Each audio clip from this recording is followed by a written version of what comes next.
The first example is on patterns and conjectures.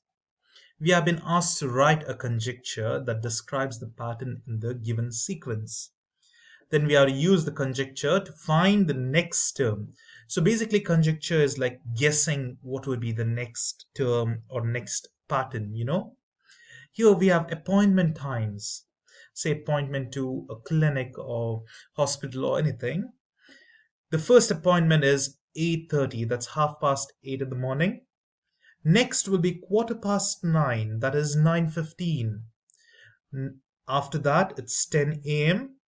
and quarter to 11 is the final one, that is 10:45 a.m. So we have four times over here. How would you find the next one? So now this is pretty easy. Some of you have guessed it already. There's certain difference in the time, so you just add that and you get the answer. That's it. But we will try to break it down into steps and then solve it, because these steps can be used for any different type of problems then. Analyze the given and look for patterns. First of all, let's see this. What is given? 8:30, 9:15, 10, and 10:45 a.m. Try to see what is the difference between them. You can see from 8:30 to 9:15 there's 45 minutes difference. That's 45 minutes have been added. Same thing with the next one. 45 minutes to 9:15 would be 10. Next is at 10:45. What would be the next one? Making the conjecture. That is, guess the next one. Add 45 minutes to the previous appointment. That is, add 45 minutes to 10:45 a.m. That would be half past 11 or 11:30. So it will be 11:30 a.m. That's the answer.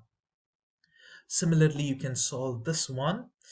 Patterns and conjectures, again the same one. We will just check it. For this one, just try to pause this video now and solve it by yourself. I hope you tried it at least, in your mind at least. Now here, same thing. Let's write those steps. Analyze them, find the pattern. What are you doing over here to get this number? There can be many patterns. You can add a 0.5, but if you add 0.5, you'll get this 1, but you will not get the next term. So the more appropriate answer would be multiply by 2. You'll get 1. Multiply this by 2, you'll get 2. Multiply 4.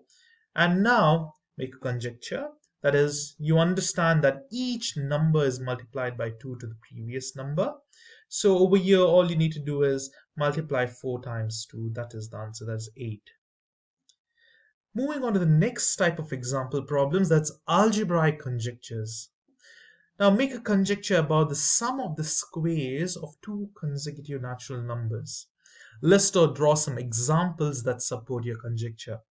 Now you have been given nothing. In the previous problem, we were given a pattern and we had to continue what would be the next pattern, isn't it? But here they have told you something. See, first of all, let's see the step. List some example. But what do we have to list examples of? Make a conjecture about the sum of squares of two consecutive numbers. Squares, that is power 2. Sum, add, of two consecutive numbers. Now imagine any number in your mind. Okay, now I can't ask you which numbers you're thinking, but write that number down. So I will think a number 7. Now if this is my first number, I need to square it and add consecutive natural numbers, that is next number to this. If I take 7, next one would be 8, and square it up. So what would be the answer of this? So this is what they have asked. And the example over here, that is there already.